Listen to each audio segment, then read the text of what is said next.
At the engagement party for one of our former high school classmates, the bride suggested we play King's Cup. Whoever drew 8 had to do a cross-arm toast with someone of the opposite sex in front of everyone. My husband, Luke Flandern, had always been a germaphobe. The second he saw the card in his hand, his brow furrowed. I stood up, ready to help him out. But then, Sarah Weaver, the girl everyone called the beauty of our class, who was sitting right across from him, asked softly, "Need a hand?" Luke looked at her, and the frown on his face instantly melted. "Yeah, sure." The room erupted. Everyone was laughing and cheering. Classic Luke, always generous. No wonder he was valedictorian back in the day. Someone get this on camera. The golden couple from high school is finally reconnecting after all these years. That's destiny right there. Sarah blushed and shyly reached her wine glass toward him. Luke smiled and didn't pull away. I just stood off to the side, quietly watching the two of them drink that cross-arm toast together. And then I remembered how I'd been ready to help him out. A bitter smile crossed my lips. Guess I was kidding myself. After the drink, the party really took off. The maid of honor was Sarah's best friend from high school, and feeling bold from the alcohol, she went straight for it. "Hey, Mr. Valedictorian, we've all been classmates for years, so be honest with us. Does Sarah still stand a chance? She's waited for you all this time. Just give it to us straight. Is there still room for her in your heart?" The other former classmates, loving the drama, jumped right in. "Come on, back in high school, you and Sarah were the couple everyone rooted for. You finally ran into each other again at a classmate's wedding. If you don't speak up now, it'll be too late." Everyone piled on one after another, relentless in egging them on. Sarah's face turned even redder. She practically melted into Luke's arms. "Knock it off," she whispered. Luke laughed and lightly scolded the group, but he didn't deny anything, and he didn't push her away either. I just sat there quietly, my hands shaking as I watched it all unfold. Then the bride suddenly turned to me, her tone openly taunting. "Avery, what about you? Are you cool with Luke and Sarah getting together?" Suddenly the room went quiet. Every pair of eyes turned to me. Those looks,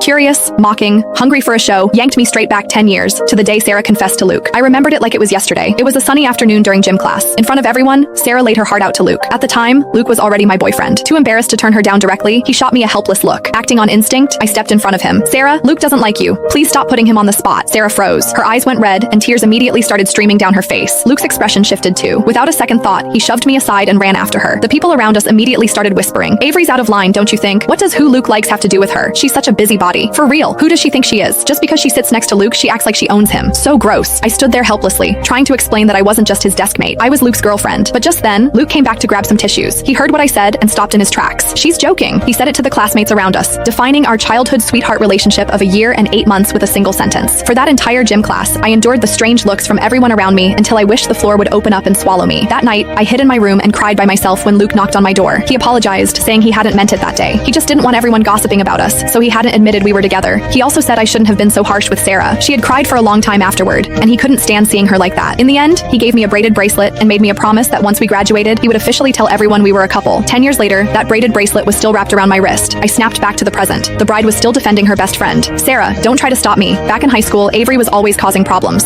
If she hadn't gotten in the way, you and Luke would have been together ages ago. You never would have had to wait this long. Avery ruined your happiness. Today, I'm getting to the bottom of this. Avery, answer me. Do you support Luke and Sarah being together or not?" The bride glared